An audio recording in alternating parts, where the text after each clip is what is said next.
What's up, everybody? I'm here with another book review. This time I want to talk about a book in the original Goosebumps series. This is Vampire Breath. I have three different editions here that I want to show off. The first being this Brandon Dorman cover edition that he did in 2015, I think. I actually really like this cover. I think it's pretty cool based on the newer thing. It doesn't touch the original, but pretty cool. This one does have some special features. It's like a Q&A with R.L. Stine.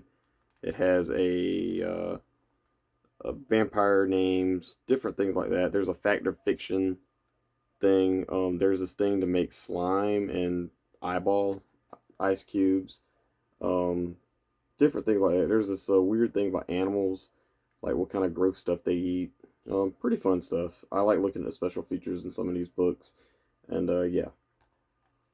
The next one I have here is the one that came out in 2003, I think. I could be wrong about that. Correct me if I'm wrong, but this is like the other reprint. And last but not least is my original copy, which I'm pretty sure is the one from my childhood. This will be the one that I'll be holding up. Yeah, very awesome cover art here too. I really love that. There's a glare, sorry. But yeah, I absolutely love that cover. The vampire actually looks really creepy. If I would have saw this as a kid, I think I'd have been pretty scared of it. And I did see this as more of a teenager, but thought it was a pretty cool cover then. Yeah. So I remember reading this book as a kid. I remember sitting under my parents' living room under a lamp reading this and thinking it was pretty cool. I know it had something to do with time travel and vampires and vampire losing its teeth. Um, Different things like that. I thought was pretty cool. Yeah. The story itself follows this kid named Freddie and his friend named Kara. They are babysitting this kid and they're talking about like werewolves and telling him a scary story. And Freddie's the main babysitter and Kara's just kind of there visiting. And he is trying to scare this kid, and it's starting to work. And she kind of tells him to calm down. And then they get into this random awkward tickling fight where Freddie tickles this kid, whatever. They go back to their house and we get a little bit of a story about Freddie and Kara, how they are. They're very tough. They don't like to get scared. Freddie says that he likes Kara, because she's not really afraid of anything, and they like watching scary movies. I think different things like that. Long story short, they're in the basement, and they start like playing air hockey, and they start wrestling and tickling each other. Again, there's a lot of tickling in the first two chapters, which was very awkward. But anyway, they end up knocking this china cabinet over, and behind this cabinet they see this wall that has a door, and they go exploring it, and they basically dare each other to do it because one is like, "Oh, I'm not scared," and whatever. So they go through the tunnel.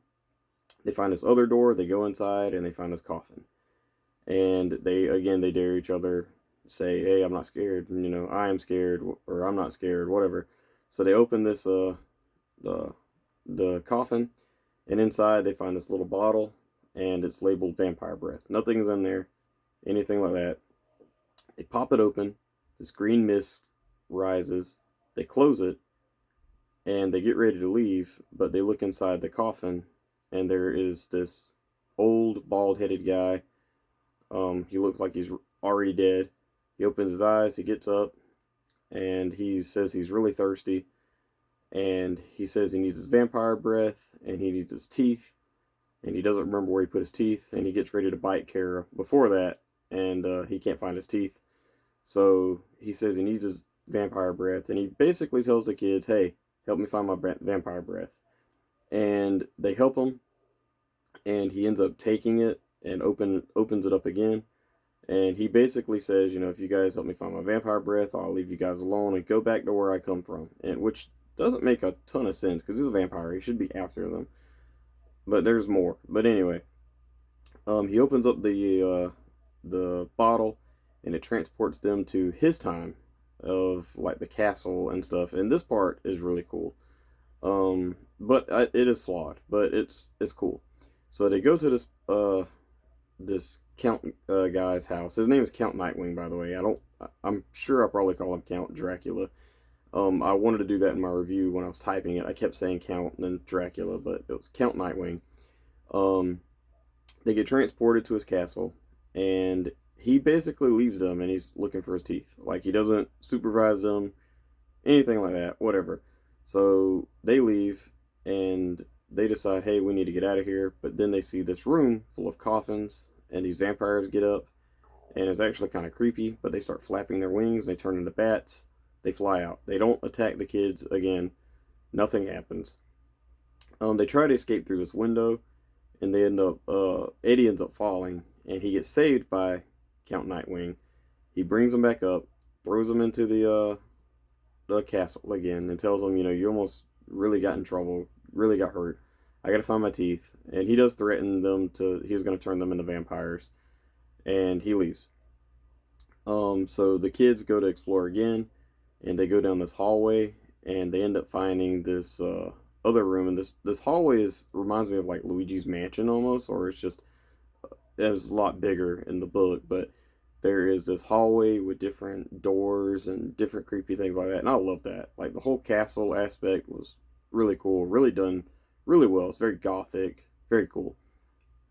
They end up finding this room with this girl named Gwendolyn, who agrees to like kind of help them, but she ends up being a vampire herself, and she's in there for like 5 seconds, like literally like one chapter. And I thought she played a way bigger part as a kid, but she doesn't. They She ends up trying to attack them, and then Count Nightwing pops up, kind of saves them again. They start fighting.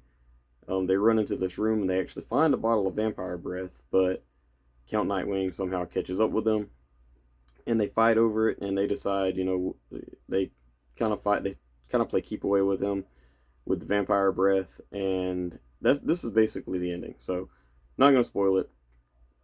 But yeah, vampire breath was pretty cool. I enjoyed a lot of it. There's some things that were just flawed. This is the only vampire book in the original Goosebumps series that I know of right offhand. Um, I'm not sure if there's like any twist with another vampire in there or not, like right off the top of my head. I don't think so. But yeah.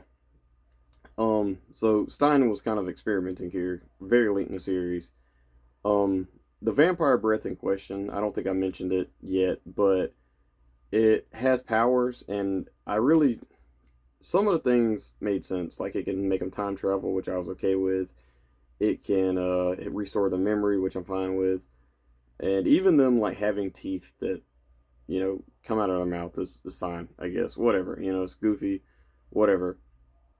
What I didn't understand was, so did he transport himself into the bottle, or like how did they find the bottle in the first place? Like, was this left from the past or something? I don't know.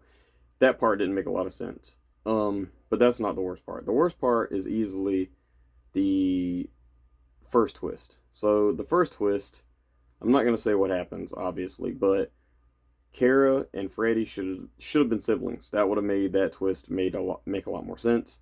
But really, throughout the whole book, there is this glaring thing that these vampires don't really attack the kids, which I feel like they should have. They're vampires, but whatever. The very ending, I thought was fine. I thought it was pretty cool. It was very nostalgic, very Goosebumps of it to happen, and it's just random, but it's good. I liked it, and it included another thing that I really enjoy. But yeah, Vampire Breath was a pretty fun book with some minor nitpicks. I know this probably sounded more like a negative review, but it's really a positive book. The atmosphere is great. The gothic tone is really cool. I really enjoyed following Freddy and Kara. They're both pretty decent characters. I love the castle. That was the main highlight of this book, and without that, I don't know if this book would have got a higher grade. But it was good for what it was. I give Vampire Breath a 4 out of 5 stars. I thought it was really fun. Um, very, I thought it was pretty adventurous. Them going back in time and trying to find this vampire breath was really cool. I mean, it's not a super deep plot or anything like that, but yeah. Vampire Breath, I give it a 4 out of 5 stars. Please let me know in the comments below, what did you think about this book? Is it one of your favorites, least favorites? Is it the best vampire book R.L. Stine has written? I doubt it. But I haven't read many vampire books that I can remember that Stine actually wrote. But yeah, that's it for me, guys. Thank you. Bye-bye.